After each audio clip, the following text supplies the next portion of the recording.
멀리 온 것 같아. 목자의 음성도 들리지 않는데 어둠은 내리고 갈 곳을 모른 채 서성이고 있네. 목자의 음성이 싫어 멀리 왔는데 내 맘대로 가면 행복할 줄 알았지. 가고 또 가도 더 목이 마르고 내가 원하던 곳은 이곳이 아닌데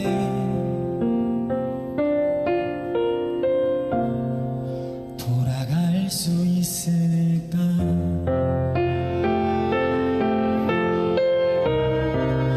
목자의 음성이 싫어 멀리 왔는데 내 맘대로 가면 행복할 줄 알았지. 가고 또 가도 더 목이 마르고 내가 원하던 곳은 이곳이 아닌데 너무 오랜 시간을 헤맨 것 같은데 목자는 나를 잊었을 것 같은데 내가 있는 곳에서 힘껏 소리쳐봐도 너무 멀리 있어 들리지 않겠지.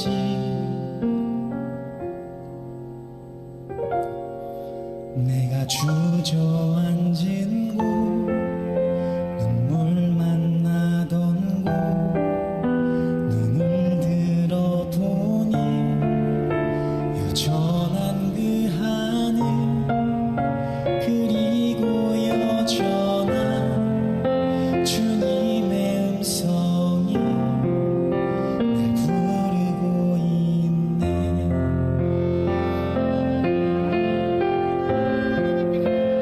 내가 아무리 먼 길을 왔어도 여전히 나는 주님 품 안에 있고 헤매던 시간이 아무리 길어도 돌아가는 길 이렇게 짧은 것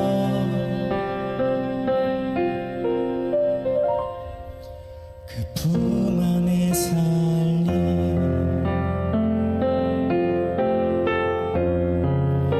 그 품 안에 살림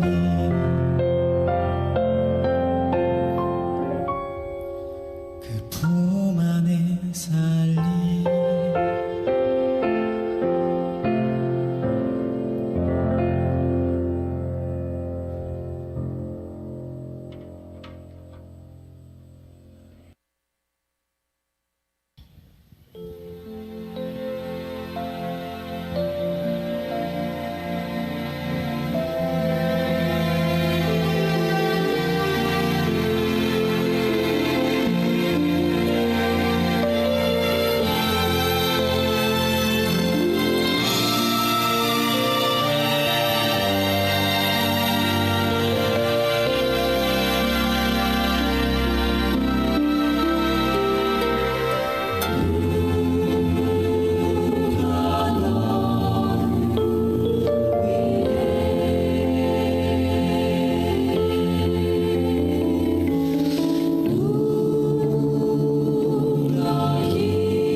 야곱이 잠이 깨어 이르되 여호와께서 과연 여기 계시거늘 내가 알지 못하였도다.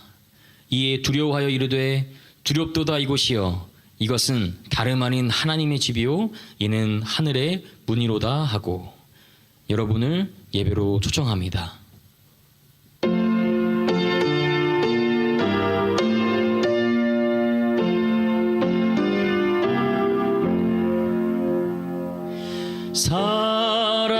살아계신 주의 영 부어줍소서. 살아계신 주의 영 부어줍소서. 새로 지은 내 마음 속에 살아계신 주의 영 부어줍소서. 하늘아버지 하나님, 주의 존귀한 날을 맞아 주님 앞에 마음을 모으게 해주셔서 감사합니다. 오늘 이 시간을 통해서 하나님께 찬양합니다. 하나님께 우리 간구를 올립니다. 우리 마음의 정성을 드립니다. 그리고 말씀을 받습니다. 이 모든 행위와 순서들을 통하여 하나님 마음에 모시는 귀한 주님의 종들 되게 해 주시옵소서. 이 종을 일관되이 인도해 주시옵기를 예수님의 이름으로 기원합니다. 아멘.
천 번을 불러봐도 내 눈에 눈물이 멈추지 않는 것은 십자가의 그 사랑 나를 살리려 지신 그 십자가 모든 물과 피 나의 더러운 죄 씻으셨네. 나를 향한 그 사랑 생명을 내어주사 영원한 생명을 내게 주심을 감사해. 천 번을 불러도 내 눈에는 눈물이 멈추지 않는 것은 십자가의 그 사랑 나를 살리려 하늘 보좌 버리신 나를 사랑하신 분 그분이 예수요. 천 번을 불러도 내 눈에는 눈물이 멈추지 않는 것은 십자가의 그 사랑 나를 살리려 하늘 보좌 버리신 나를 사랑하신 분 그분이 예수요.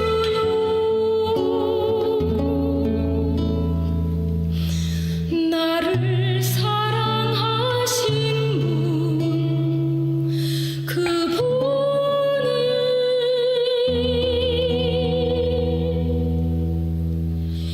예수요.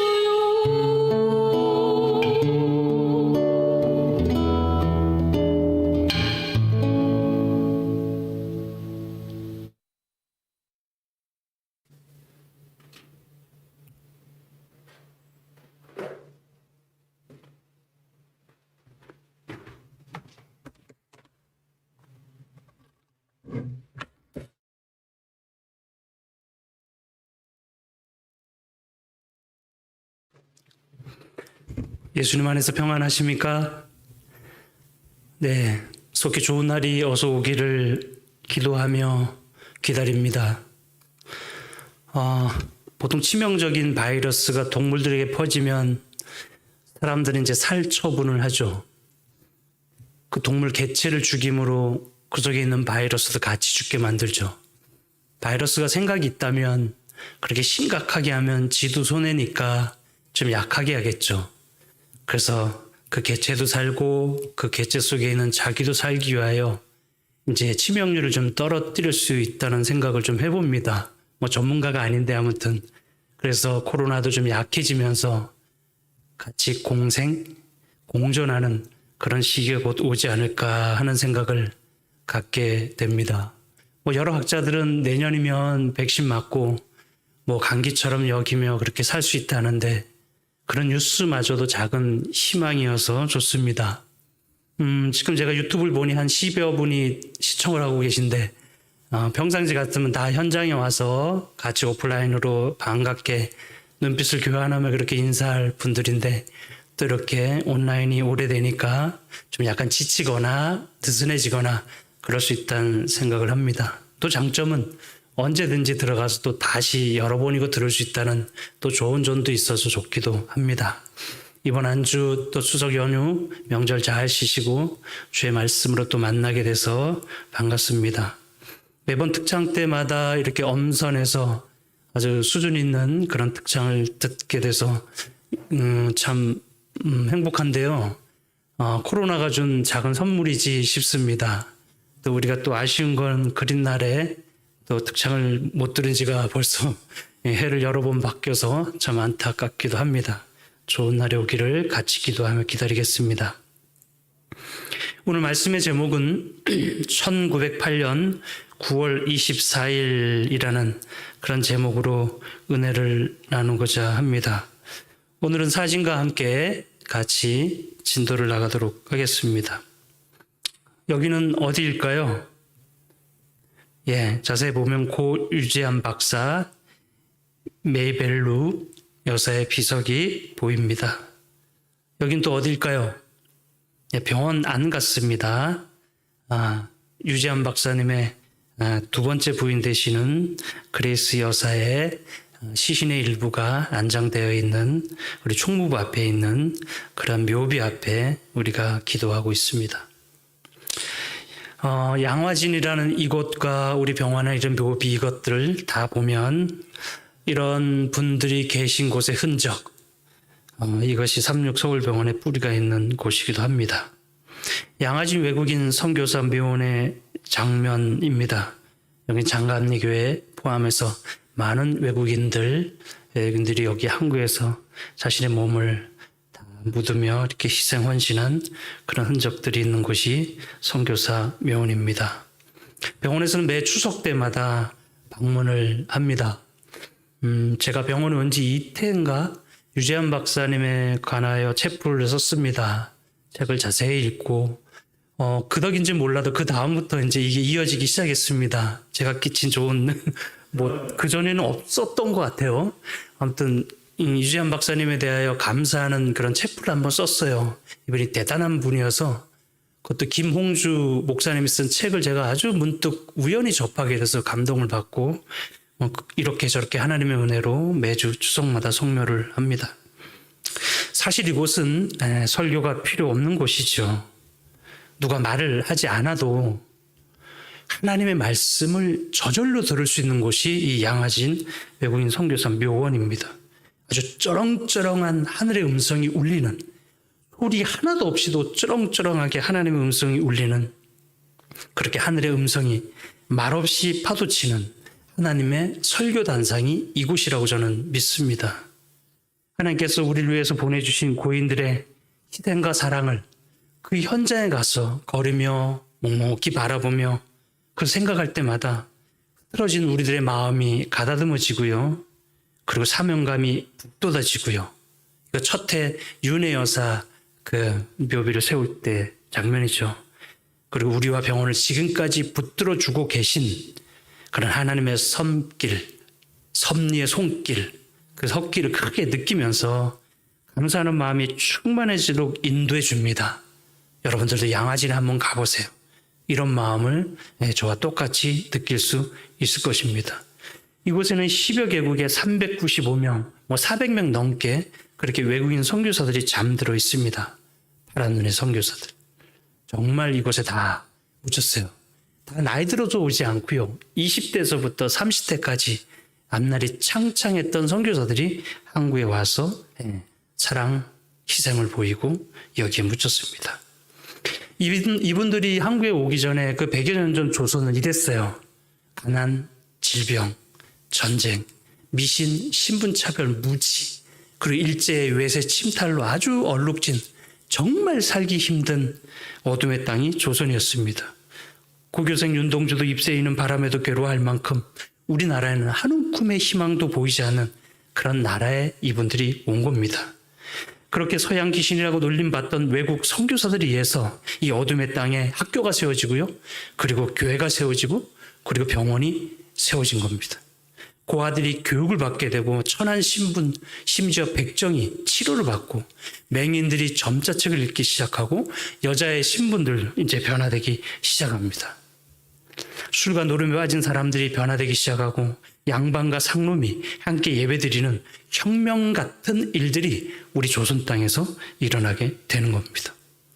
만약 그런 선교사들이 없었다면 조선의 우리 역사는 어떻게 됐을까? 이런 생각을 하게 됩니다. 이 젊은 사람들이 한국에 와서 이렇게 하지 않았더라면 우리 한국은 어떻게 되었을까 하는 거예요. H.G. 아펜젤로 같은 사람은요, 배제학당을 만들어서 조선 땅에 근대 교육의 뿌리를 내린 선교사예요. 선교 여행 중에서 바다에 빠진 조선인 여학생 구하려다 숨졌죠. 저 목포에서 어디로 가다가 그렇게 한 사람이 아펜젤로예요. 또 헤론이라는 의사가 있어요. 이분이 의대 교수 자리를 박차고 너무나 천재였죠.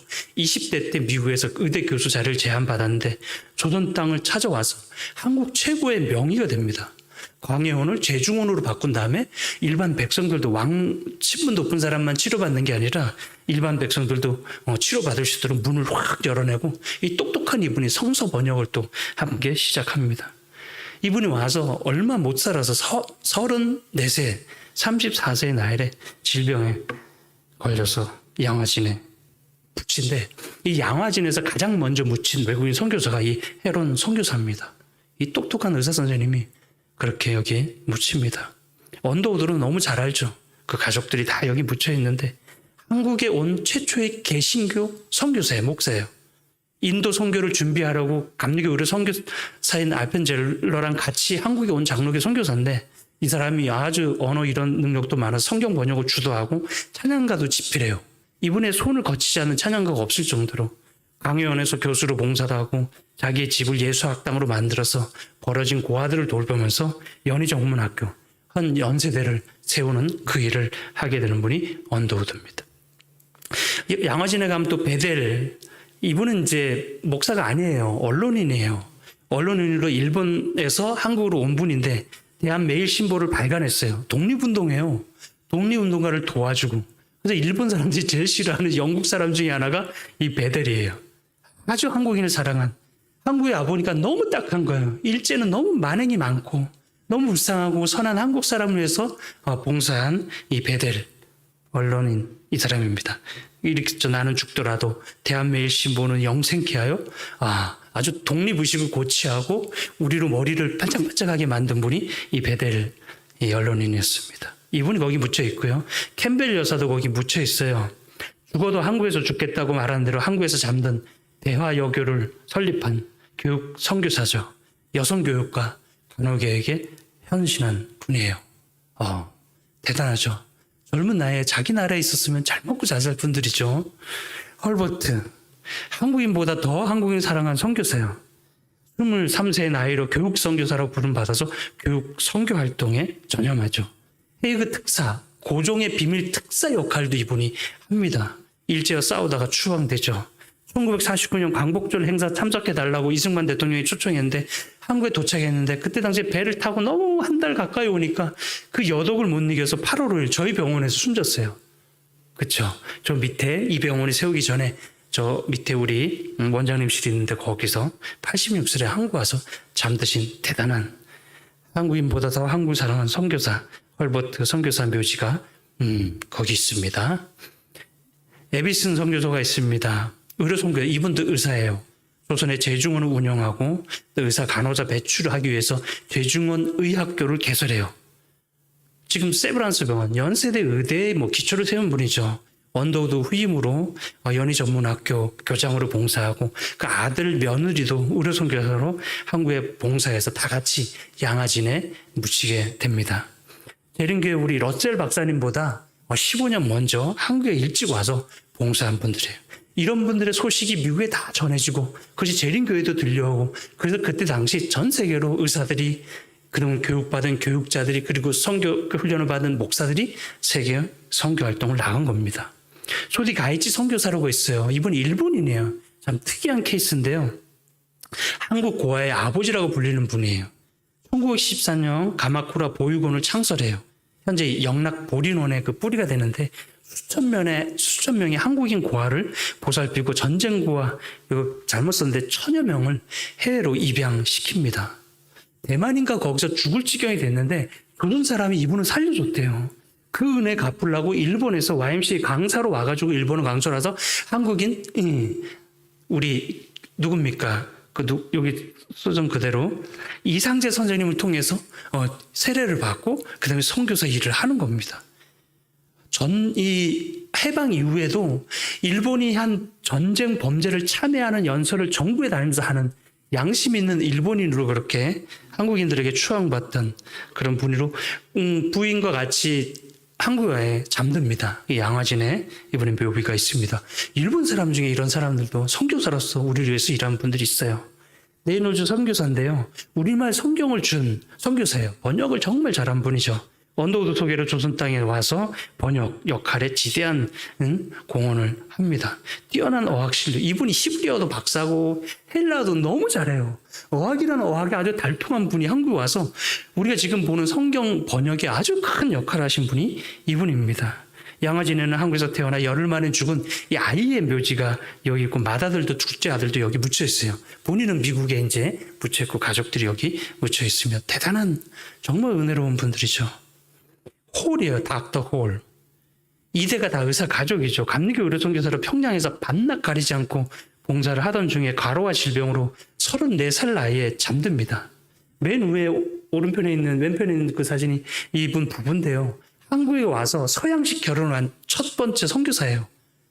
결혼하고 얼마 안 돼서 돌아갑니다. 남편이 죽고 그 아내 그 밑에 사진 보면 아들하고 딸이 있죠. 그 아들이 옆에 있는 우리 그 중간에 있는 사진에 안경 쓰신 분, 이분이 저 아들이고 그쪽 그 옆에 딸이 사모님이 있고 딸은 또 똑같이 그 며느리도 의사고 아들도 의사고 딸도 같이 와서 그 일을 합니다. 부인도 의사였는데 부인이 지금 이대 부석병원 전시를 세우면서 로제타 셔우드 홀입니다. 이분 가족들이 여기 다 묻혀 있어요. 크리스마스 실 만든 분이 이 안경 쓰신 분이죠. 결핵이 너무 심하니까 그 자금 마련하려고 그걸 한 분들이에요. 부인도 의사, 남편도 의사, 아들도 의사, 아들 며느리도 의사. 그 의사 2대 가족이 한국에 묻힙니다. 대단한 분들이에요. 이제 우리 재림교로 넘어옵니다. 조선의 백성들을 위해서 병원, 학교, 교회를 세우며 헌신한 재림교 선교사들이 있습니다. 경성 요양원이죠. 여기가 어디냐면 인사동 옆에 있던 그 우리 산후조리원 세운 경성 요양병원 세우기 전에 요양원이 있었어요. 거기서 찍은 그나마 젊었을 때 류지한 박사 모습과 수련하던 의사들과 간호사들 모습입니다. 그렇게 하나님의 사랑으로 충만했던 좀더 유명한 젊은이들이 자신의 안락한 삶을 뒤로하고 자신의 생명은 물론이고 자녀들까지 이 땅에 묻었어요. 애들 묘지가 여기 이렇게 많은 거예요. 우리 선교사들 있죠. 교육선교사 그리고 의료선교사 그리고 목사들 선교사들이요. 자녀들이 많이 죽어요. 많이 죽습니다. 그렇게 학교와 교회와 병원을 세워가며 복음을 전하며 조선이란 나라, 한국이란 국가를 일으키며 우리 민족을 위해서 생을 바치고 이 땅에 묻혔어요. 대단하죠. 오늘 우리도 선교사들의 그 사랑으로 우리가 이제 이렇게 만나게 된 겁니다. 삼육서울병원을 존재하게 한 의료선교사는 딱 두 분으로 나누면 됩니다. 14년 봉사한 러셀 박사하고 32년, 근 39년 봉사한 류지한 박사로 나눠요. 이분들이 1대 원장, 그리고 그 이후에 이어서 7대, 12대 원장으로 봉사한 두 분입니다. 그 사이에 1년, 2년 잠깐 이분들 빈자리를 세운 분들이 있긴 합니다만 우리 삼육서울병원의 근간은 러셀 박사님과 류지한 박사님으로 나눌 수가 있습니다. 1908년 9월 24일 오늘 설교 제목이 이겁니다. 러셀 박사가 순안병원에 옵니다. 순안은 평안도에 있었죠. 평양에서 조금 근처에 있는 곳인데 어떤 마음으로 이 찌그러져가는 초가집 거길 병원을 세우고 거기서 일하려고 하는 마음을 먹게 된 것일까? 그리고 럭셀 박사에 이어서 류지한 박사는 또 어떤 마음으로 한국에 온 것일까? 왼편이 첫째 부인 메이벨리 에임스고요. 오른편이 그 재혼한 그 유명한 고아의 어머니 유은혜 여사입니다. 그들은 편안하게 살 수 있는 직업을 가졌지만 설명할 수 없는 뜨거운 마음으로 감동된 그분들은 그쵸? 우리 병원 입구입니다. 다 논밭이었어요. 지금 이 앞이 다 주차장이죠? 저 앞에 우리 산후조리원이 보입니다. 고통스러운 조선 땅에 와서 사랑과 희생의 눈물을 뿌리게 된 겁니다. 주한 미군 비행기로 공중에서 찍은 겁니다. 그때 우리가 좀 잘 나가던 병원이었죠. 산후조리원 보세요. 그들 지금 병원에 있는 자리는 산이잖아요. 저 산, 폭격으로 다 잿더미가 돼서 풀도 거의 없는 그곳에 사택들이 쭉 있고 지금 병원장님 사택 보이죠? 그때 부원장님 사택, 그 다음에 우리 이사장님 사택 있는 자리가 이렇게 지금도 있습니다. 지금 요 뒤에 있는 브라운스톤 아파트가 다 논이죠. 야, 대단합니다. 예. 그들은 돈이나 지위, 명예, 안락한 삶 등을 뒤로하고 그들이 달려온 이유는 딱 하나예요. 조선 땅의 백성들도 하나님 앞에서 다 같은 형제 자매였기 때문입니다. 1971년 매일신보 사장 베델이 집 앞에서 찍은 사진입니다. 베델이 찍어준 걸 겁니다. 그때는 교파, 종파 아무 상관없었어요. 하나님의 사랑으로 하나 됐고 재림교회 선교사들이 다 모여서 이렇게 사진을 찍은 그 유명한 사진이 이 사진입니다. 이게 뭐냐면 2년 전인가 미국 트럼프 대통령 초청 기도할 때 한국 유명한 목사들이 다 갔어요. 끌끌한 목사. 그 끌끌한 목사들이 가서 서로 사진 찍으려 했던 미국의 하원 원목 목사님이 누구래요? 예, 베리 블랙 목사님이죠. 우리 재림교 목사. 그 목사님 좋다고 사진 찍어서 올렸는데 막 교인들이 알아보고 저거 이단교회 목사라 그러는데 미국에서는 전혀 이단이에요? 아니죠. 대통령 옆에서 늘 성경을 가르치고 많은 분들에게 아침 예배를 인도한 분이 안식교회 목사라고. 미국은 이래요. 이 초창기에도 그랬어요. 이 선교사들은요. 교파 상관없어요. 우리 처음 스미스 목사가 왔을 때 언더우드 목사한테 찾아가서 그 한국어 말도 하고 사정 교환하고 서로 길 안내도 하고 어떻게 살아야 된다 다 이렇게 그리스도인들 한 형제였는데 어쩌다가 재림교회가 이단이 되고 장갑내교로 나누고 침내교로 나누고 이렇게 됐는지 모르겠어요. 초창기 이런 마음으로 교파를 초월한 젊은이들로 이 땅에 온 것입니다. 그게 다시 회복됐으면 좋겠다는 생각을 합니다. 1905년에 재림교회 대총회에서 한국에 최초로 파견한 선교사 스미스 목사님 가족이 동그라미 친 겁니다. 순안에서 봉사해요. 거긴 교파가 셌어요.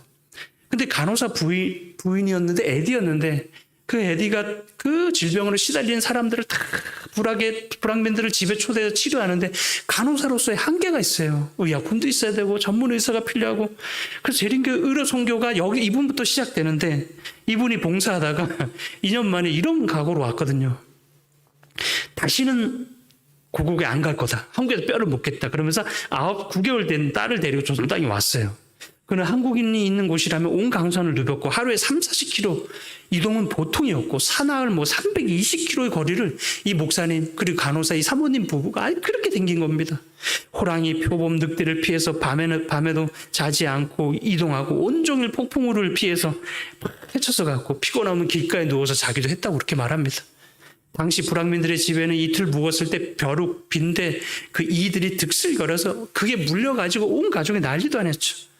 코로나로 4시간 만에 그 걸리면 죽음에 이르는데 그런 치명적인 질병이 가득한데 세균성 아메바 이질들이 많은 인명을 해하고 그랬는데 그래서 한때는 310 정도 되는 마을에 할머니 한 분이 장티푸스로 옮겨서 전부 전 사람이 전염되고 마을 이상이 반 죽기도 한 그런 마을도 가서도 이분이 전도하기도 한 거예요. 스미스 목사는 20년 동안 이 땅에 머물며 봉사하며 그렇게 살았는데 어린 두 잔을 아까 9살 된 9개월 된 딸도 죽고 아들도 죽어요. 하지만 그는 이 땅에서 생명을 누린 동안 신뢰와 희망을 갖고 다른 사람을 위하여 도움을 베풀며 살아갈 것이며 자기 연민 같은 시간을 갖지 않으리라는 마음으로 그럼이 쓴 글에 나온 거죠. 자기 몸조차 돌보지 않고 한국민을 위해서 헌신했습니다. 스미스 목사의 20개월 된 딸이 디프테리아에 걸리죠.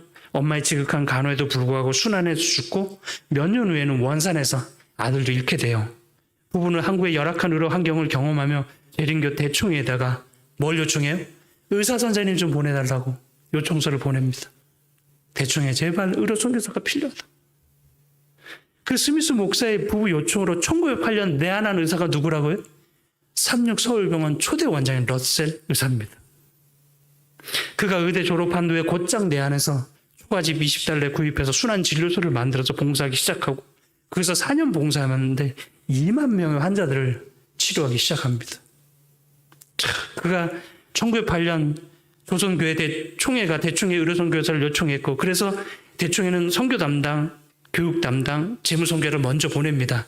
이 선교 담당 선교사가 이분을 보냈고 이분이 교육 담당 선교사를 보냈고 그리고 재무 담당 오벽 선교사 양화진을 가면 유재한 박사 첫째 사모님 옆에 오벽 선교사 묘비가 있어요. 이분이 재무 담당이에요.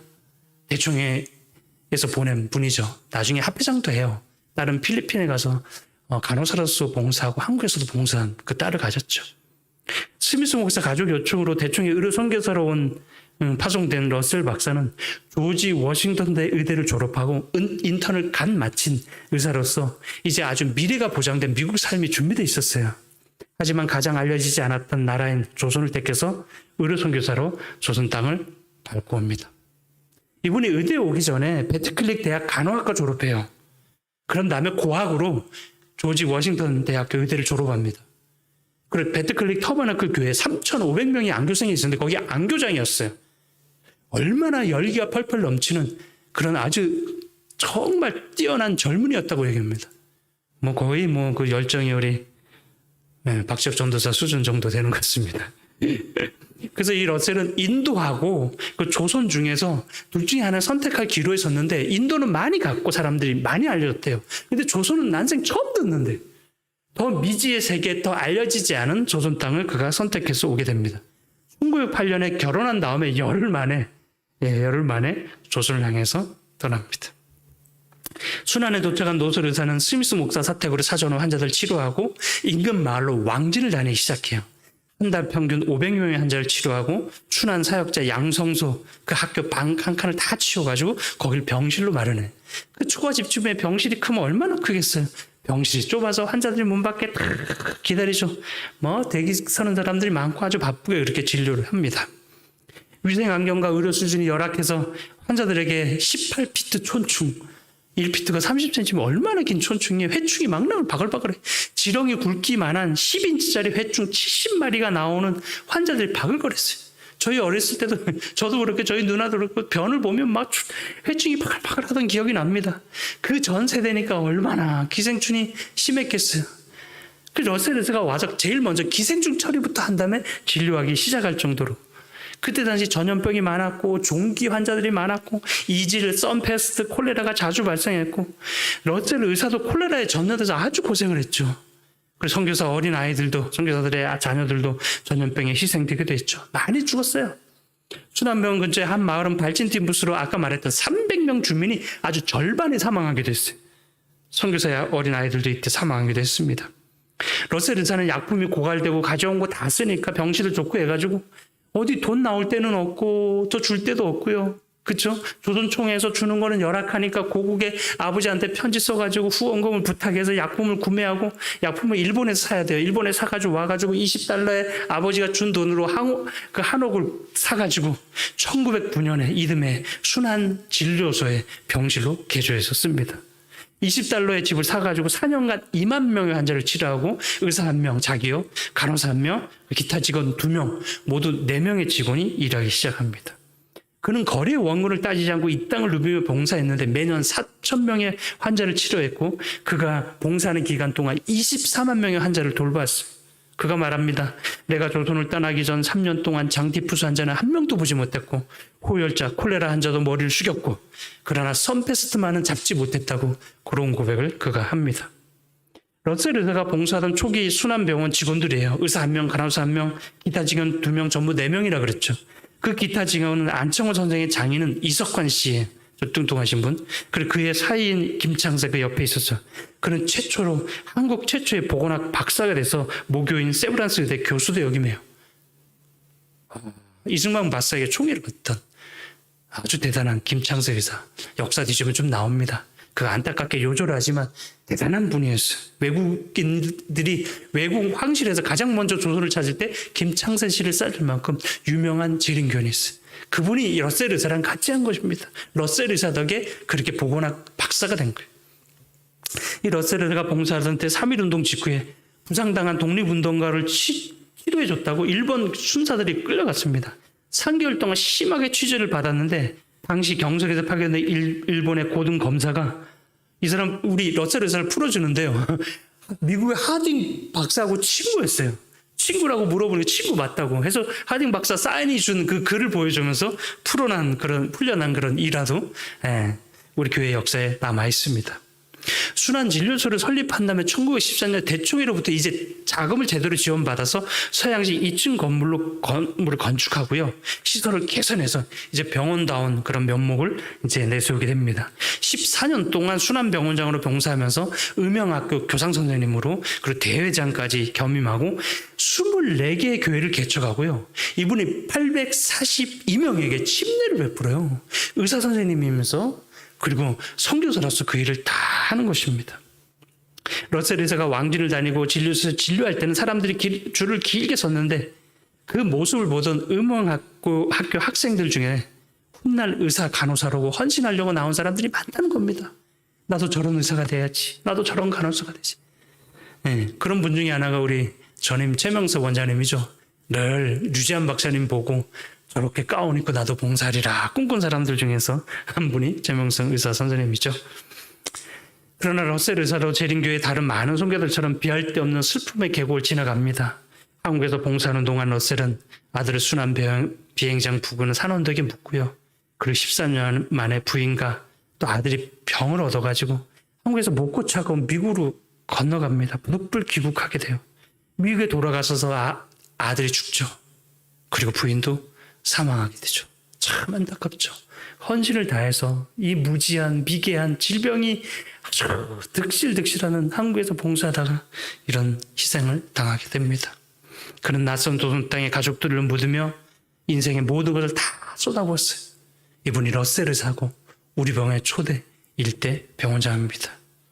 또한 그는 이승만 대통령과 조지 워싱턴 대학 동창으로 친했고 노년에도 가끔 서신을 교환했다고 합니다.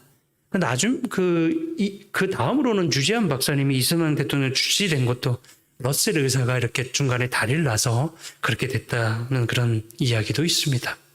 러셀 박사의 봉사가 다 이루어진 다음에 그 이어서 그 의로 선교 봉사를 이어가는 분이 류지한 박사님입니다.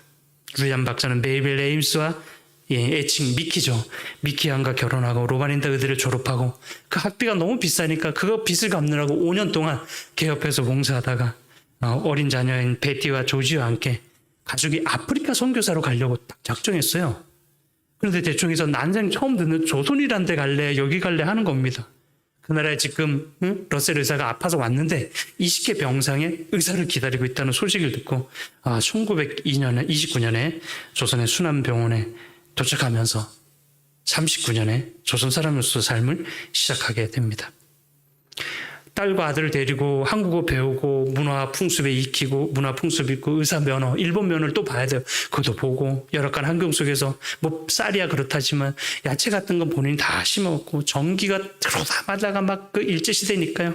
그 화장실 문제는 너무너무 힘들었을 건데 그걸 다 견디면서 삽니다.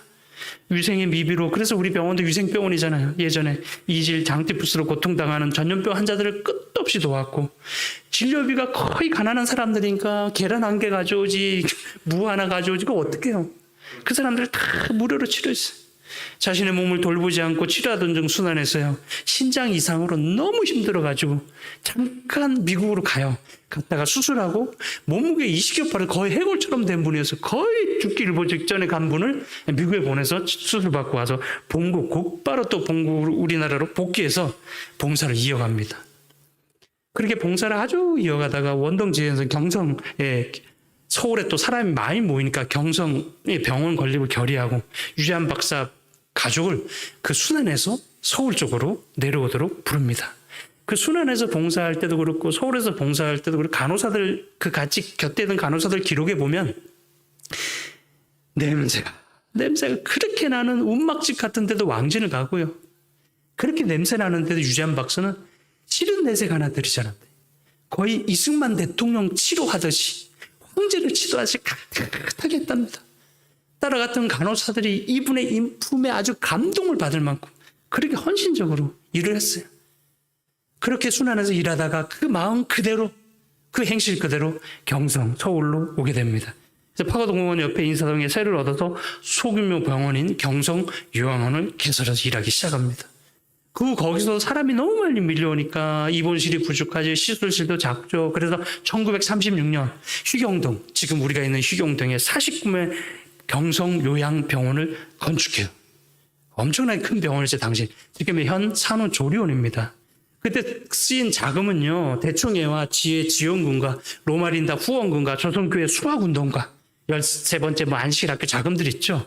그리고 인근교회 좀 사는 교인들과 사역자들이 받은 월급의 얼마를 쌀을 다 떼서 낸 그 기부금으로 지금 우리 산후조리원 경성요양병원이 건축하게 됩니다. 저렇게 사진에 보면 그쵸? 저 뼈대 올라가죠? 콘크리트 다 발랐죠? 첫 부인은 미끼랑 같이 사진 찍는 거죠. 요양원 건축하고 그 옆에 거기서 간호사 양성소도 같이 하거든요. 거기서 찍은 사진들이고 그때까지 일하던 사람들을 직원들과 같이 따뜻한 볕에 사진 찍은 겁니다. 경성요양병원 건축 후 산후조리원회를 했죠. 딸 베티하고 아들 조지와 함께 그 앞에서 기념 촬영을 합니다. 애들이 많이 컸어요. 13살 그리고 2살 차이니까 11살. 이렇게 자랍니다. 순환의 초가집에서 시작한 삼육서울병원은 선교사들의 헌신으로 오늘의 기초를 이렇게 놓는 장면이 쭉 나옵니다. 유리한 박사님이 설계하고 그 해서 지금 저희 강당 옆에 있는 병원이 병원이 세워지게 되는 것입니다. 경성요한병원을 건축하던 그해 1930년 그해 연말이에요. 그 낙성식은 연초에 시작되고 연말쯤에 크리스마스 다음날 유재한 박사는 아내의 죽을 맞아요. 메이벨 여사가요, 자궁에 근종이 생겼고 수술을 해야 되는데, 그때 이제 경성요양병을 건립했다 해서 상해 우리 유생병원이 엄청 컸어요. 거기서 간호사들은 거기에 교육받아서 와서 우리 병원에 봉사할 정도로 학교도 됐는데, 그 유명한 밀러 박사가 내가 왔으니 온 김에 좀 더 전문가에게 수술을 맡기자 해서 자궁 근종 수술하는데 지금 같지 않았나 봐요. 장비나 시설이. 예, 염증이 생겼고 그걸 막지 못하고 안타깝게 수술 후 바로 돌아가시게 됩니다. 그날 이 사모님이 돌아가고 친구들과 동료들의 도움을 받아서 한강 근처 지금의 양화진에 그 아내를 미끼를 거기다 묻습니다. 무덤에서 돌아갈 때 그는 비틀거리고 넘어졌다 그래, 기록에 의하면.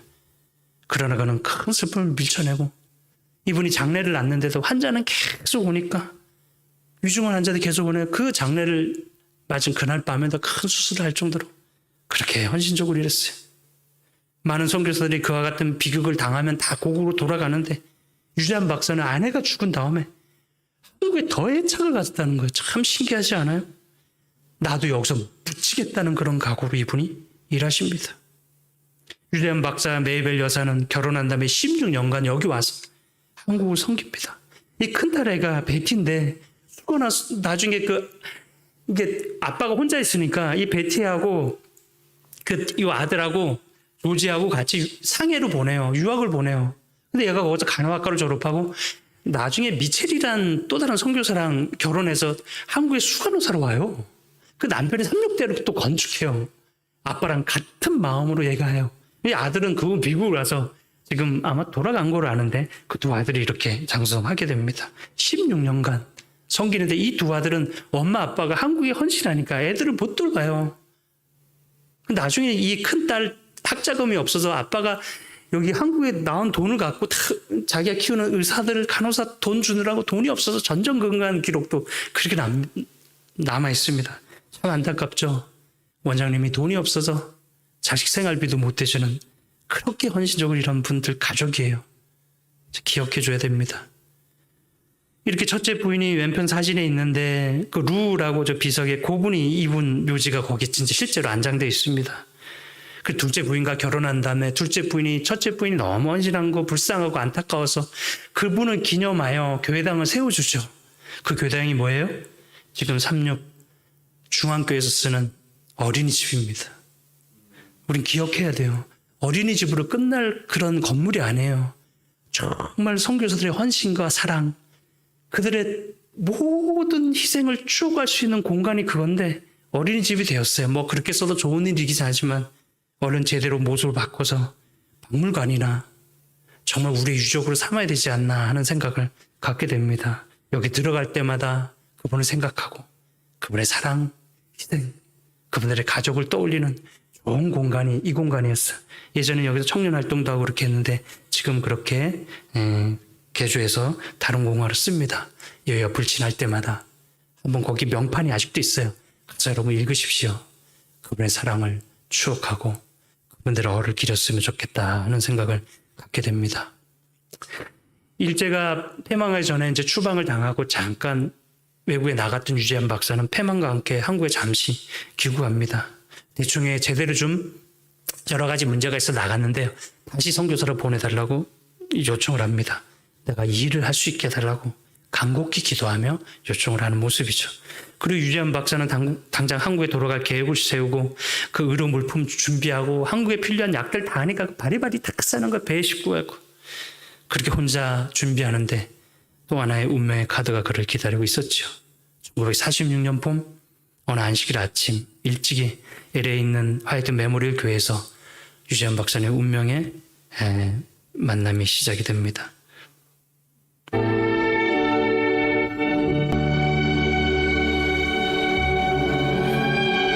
안식일날 예배드리다가 둘째 부인을 만나는 거예요.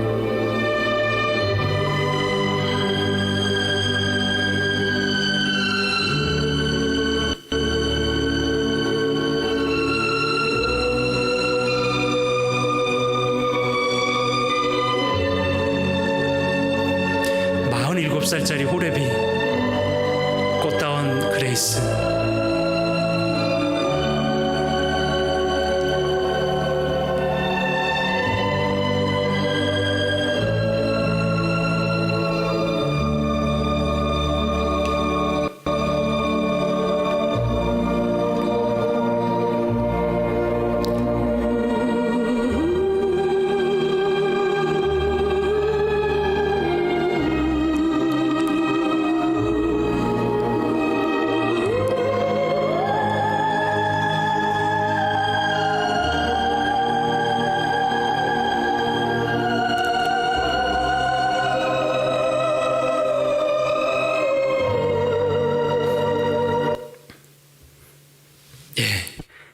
이분이 유은혜 여사예요. 그래 애를 안 낳아요. 정말 애를 낳지 않아요. 그리고 다른 남의 애들을 돌봅니다. 대단한 여사죠. 그때 당시 세계적인 신앙적 기류가 선교가 최1순위였고 남의 나라 가서 희생하는 게 최고 인기였고 그렇게 사는 게 최고 만족이고 보람이었던 시대이기도 합니다. 기독교 신앙이 불꽃처럼 지구를 한 바퀴 돌던 때라 다들 이렇게 젊은이들 살긴 했지만 그런 가운데 이렇게 선뜻 이런 사람들이 한국에 온 겁니다. 시대는 많이 바뀌었고 지금 그런 시대가 아니긴 하지만 아무리 그런 시대라 하더라도 이런 희생은 좀 정말 유난히 더 반짝이는 희생이라는 생각을 하게 됩니다. 꽃다운 아가씨가 47살 호라빈 유재한 박사와 결혼한 거예요. 그리고 끔찍한 환경을 가졌던 한국에 선뜻 하나님의 사랑을 품고 온 겁니다. 눈물나게 감동적인 장면이. 저는 그렇게 전하진 못하지만 아무튼 눈물이 글썽여져야 되는 순간을 지금 맞는 거고 그 장면들입니다. 그 해맑게 젊었을 때 웃는 모습을 보세요. 그가 이 일을 한 겁니다. 36년간 봉사하고 조선의 사람으로 살았던 유재한 박사의 네 분의 업적은 참 대단하죠. 유재한 박사에게 신세지지 않은 강원도 사람, 경기도 사람, 서울 사람이 없을 만큼 그렇게 많은 사람이 신세졌다 그럽니다. 그들은 일하면서 다 기도하며 시작했고 한국의 구석구석까지 복음을 전하는 일을 했고 질병으로 고통을 덜어주는 일을 감당했어요. 고통받는 사람이 있는 곳이라면 천사라는 비행기를 또 만들었어. 그 비행기를 타고 달려갔고 전국의 보건 간호사도 그때 파견했고 무료 진료를 해마다 했고 매년 1만 명에서 5만 명에게 환자들에게 무료로 의료 혜택을 전하며 그리스도의 사랑을 나눴죠. 유재한 박사는 6.25 동란 중에 대청의 참석차 샌프란시스코로 가는 중에 전쟁이 터졌다는 소리 듣고 밤잠을 못 잤대요. 병원은 어떻게 됐을까? 한국민은 어떤 고통을 받을까? 그의 인천 상륙 작전으로 서울 수복되자 그 10월에 이승만 대통령이 전화해가지고 좀 와라라고. 환자가 너무 많다고. 근데 유재한 박사 내에는 전무초 초대 주한 대사와 함께 급히 메가더 장군 그 전용기를 타고 한국에 와서 부상자 치료하고 병원 복구에 전념을 다합니다. 그 이듬해 중공군이 북에서 내려와서 1.4.5 때 병원으로 몰려든 재림교회 피난민들과 직원들을 위해서 일일이 다 교통수단을 마련해서 피난하게 했어요. 1.4.5 때 한강이 끊어졌죠. 갈 사람 다 갔죠. 그때 미군이 부교를 놨어요. 그때 이제 남았던 피난민들 그 미군이 놓은 엉성한 다리를 타고 다 갔는데 주한 대사관 직원들도 다 그때 빠졌는데 피난민 다 보내게 맨 마지막에 간 분이 누구냐면 유재한 박사예요. 한국인보다 더 늦게 간 분이. 대단한 분이에요. 1.4호 때 와중에도 철수하지 않은 외국인들 중에서 끝까지 남아서 한국에 남아서 1,100여 명의 환자를 치료했어요. 막 부산까지 밀리고 대구까지 밀리면 끝이에요. 갈 데가 제주도밖에 없고 그 밀리는 와중에서도 외국인들은 다 필리핀이 가거나 그 괌이나 이런 데로 다 보냈거든요. 유재한 박사는 외국인인데도 한국에 남은 유일한 의사예요. 유일한 외국인이었고. 이렇게 한국을 사랑한 사람이 누가 있냐고. 그린 어린이집 가다가 우리는 막 인사해야 돼요. 그분들 흔적을 볼 때마다 얼마나 고마운 분들인지 몰라요. 전세가 다급해지자 유재한 박사는 메가더 사령부에 요청해서 부산에서요. 탱크 나르는 LSD 그 큰 함정이 있어요. 네모 반듯한 6,000명의 피난민을 유재한 박사가 어디 실어요. 1,000명은 먼저 약 900년 넘는데 그 재림교인들을 다 실어요.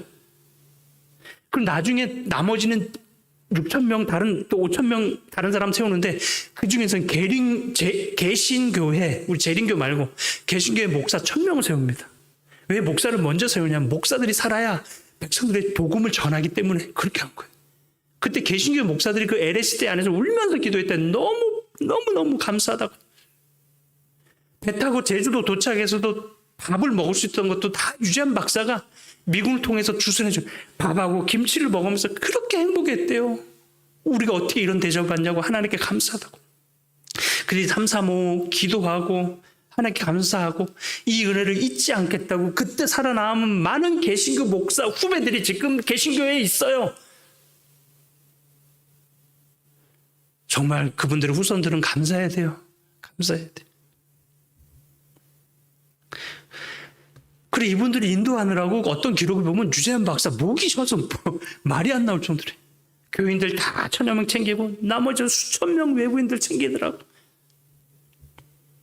전쟁 중에 임시병동에서 3,500명의 아기를 받았어요. 이런 의사가 세상에 어디 있어요?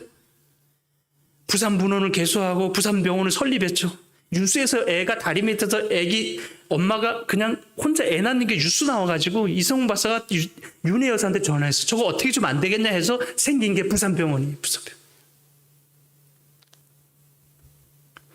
윤혜 여사는 전쟁 포성의 한창에는 1951년 서울에 올라왔죠. 위생병원 600병동에 전쟁고아를 위한 고아원을 운영하기 시작합니다. 이듬해 상봉동에 성육원을 설립하여 지금 중화동교회 근처죠. 천여 명의 전쟁고아들에게 그리스도의 사랑과 친절을 베풀었어요. 아까 양화진에 묻힌 일본 사람보다는 좀 덜하지만 정말 전쟁고아의 아버지, 여기는 전쟁고아의 우리는 어머니. 적극적으로 해외 이방 사업을 통해서 미국에 350명, 노르웨이 250명, 호주, 스웨덴 등으로 전쟁고아 750명, 누구 말로는 근 1,000명의 아이들을 외국에 이방 보냈다 그래요.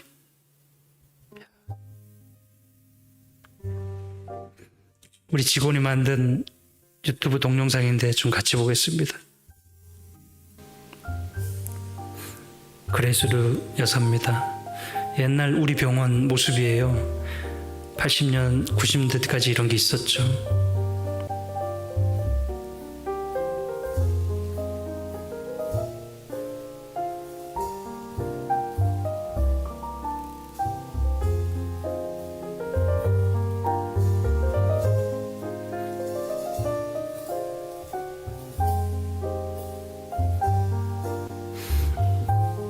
간호학과 학생들이 잔치를 해줬죠.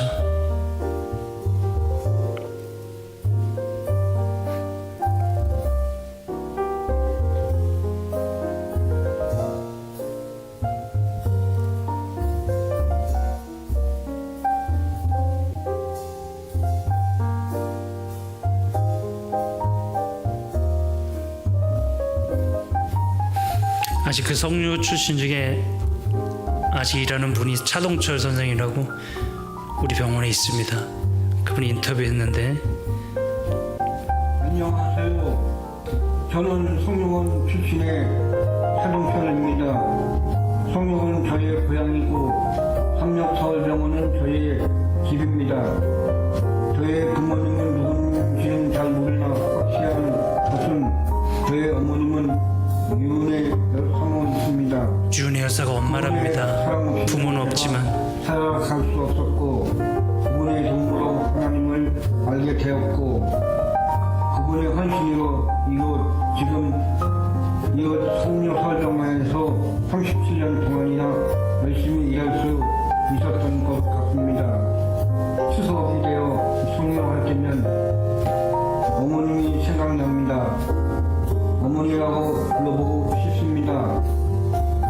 저는 이제 58세입니다. 이제 가정도 꾸리고 아내도 있습니다. 크지는 않지만 저의 집도 있습니다. 은퇴하는 그날까지 최선을 다해 열심히 일할 겁니다. 36살 병원도 진심으로 감사히 드립니다. 진짜 우리 은혜 엄마가 오시네요. 고맙습니다.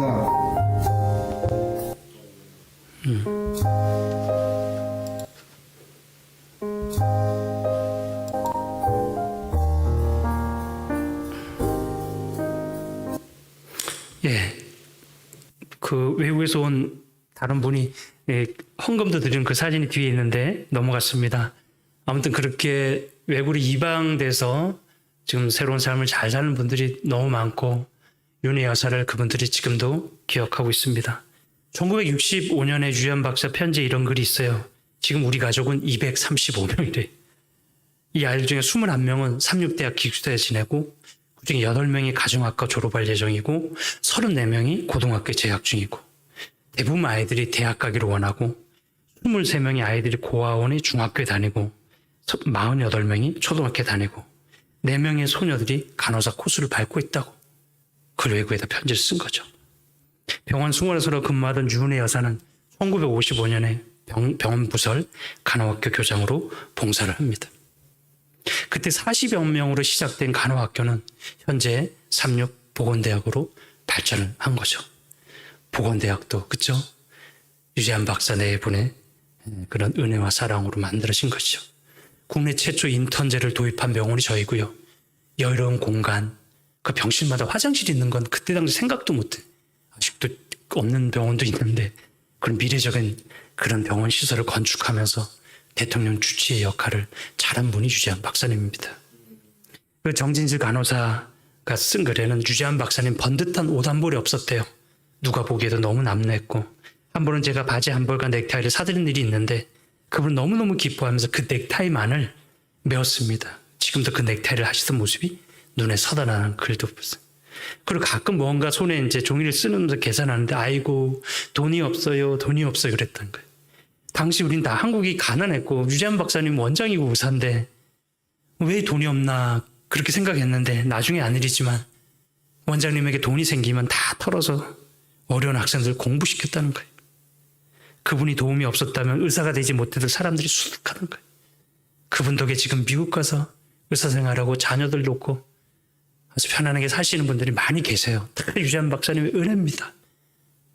자기는 허리띠를 졸라매고 자식에게 보낼 돈이 없어도 아이들 공부시킨 데를 다 쓴 거예요.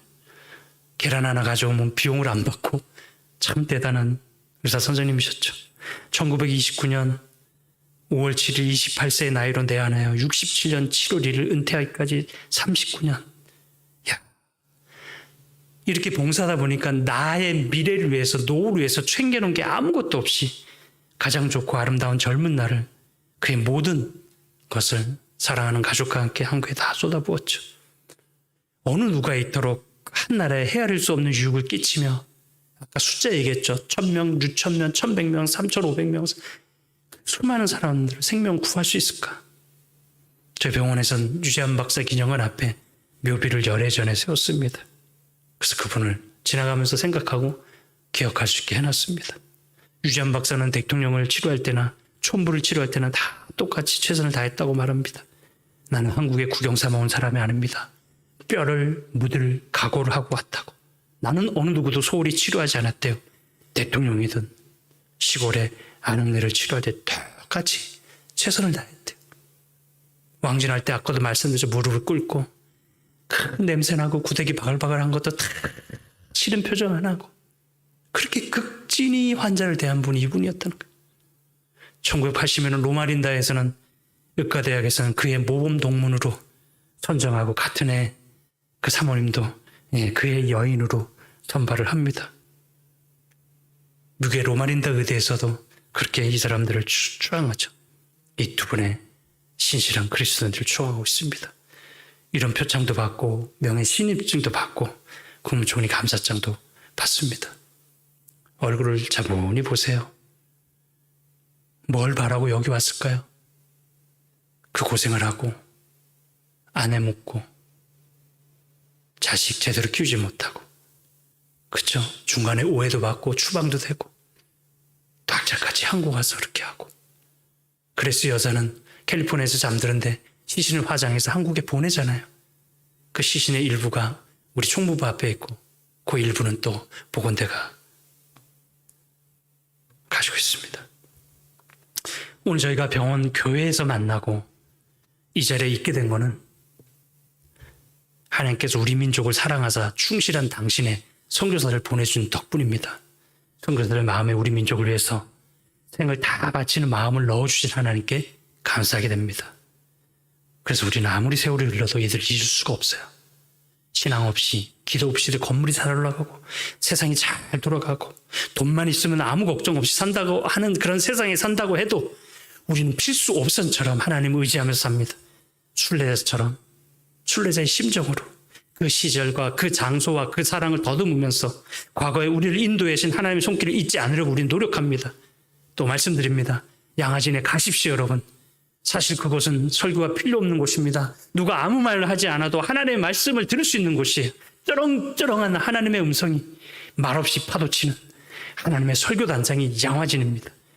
하나님께서 우리를 위해 보내주신 고인들의 희생과 사랑을 생각할 때마다 우리의 흐트러진 마음이 가다듬으시고 사명감이 북돋아지고 우리와 나 그리고 병원을 지금까지 붙들어주고 계신 하나님의 섭리의 손길을 크게 느끼며 감사하는 마음이 충만해지도록 인도해 줍니다.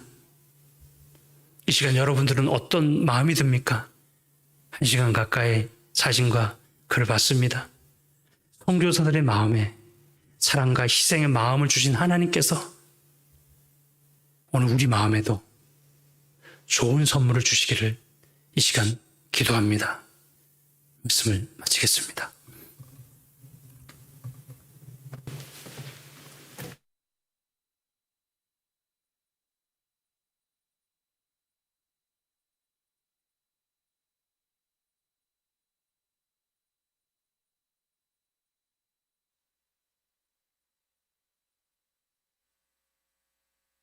사랑의 주님이 찬양하겠습니다.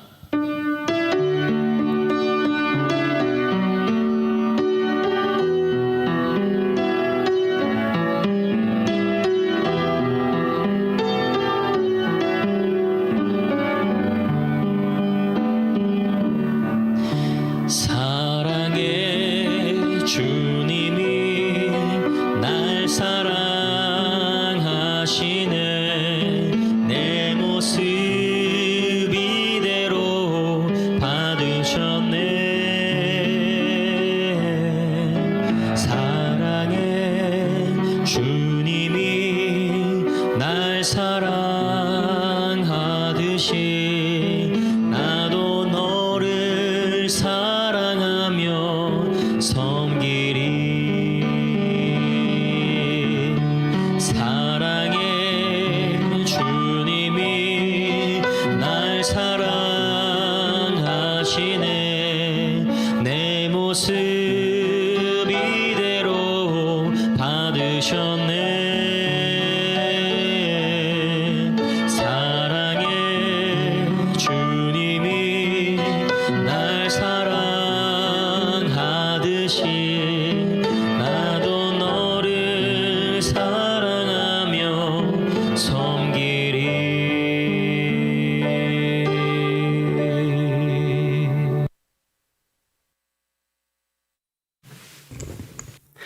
아버지 하나님, 저희 조선 땅을 이토록 사랑하사 수많은 선교사를 보내주시고 특별히 저희에게 러셀 박사님과 유잔 박사님 가족을 보내주셔서 감사를 드립니다. 그들의 치열했던 삶을 회상하며 우리의 안일한 마음을 되돌아봅니다. 그들의 사랑을 생각하며 하나님께 감사하고 우리도 그들의 얼을 이어받아 우리의 삶에 있어서 하나님의 사랑을 잘 드러내는 삶을 살도록 우리 마음에 강권해 주신 은혜에 감사를 드립니다.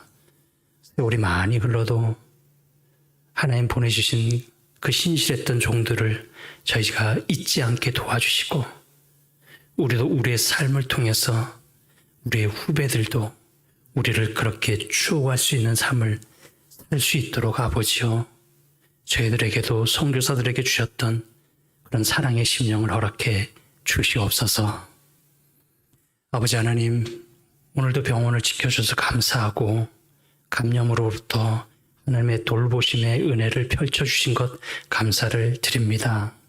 아픈 환자들에게 은혜를 많이 주셔서 좋아지는 안식일이 되도록 도와주시고 주변에 고통으로 신음하는 모든 신음소리를 아버지여 기도 소리로 들어주시고 오늘 그들의 마음이 평안해지고 육신도 아버지여 주의 은혜로 치유받는 하루 되게 도와주시옵소서. 혹 마음에 근심 있는 백성들이 있으면 아버지여 어루만져 주셔서 다 해결되도록 도와주시고 하나님 때문에 평안함 샬롬의 복을 누리는 하루 되도록 인도해 주시옵소서. 또 오늘 이 시간 또 마음을 다해 준비한 제물을 드리는 손들의 복을 주시고 하는 사람마다 핍절치 않도록 도와주시고 궁핍해지지 않도록 재정의 복도 허락해 주시옵소서.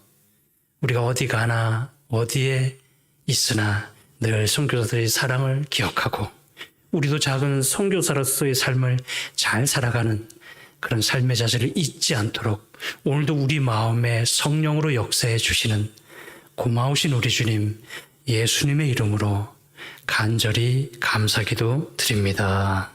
아멘.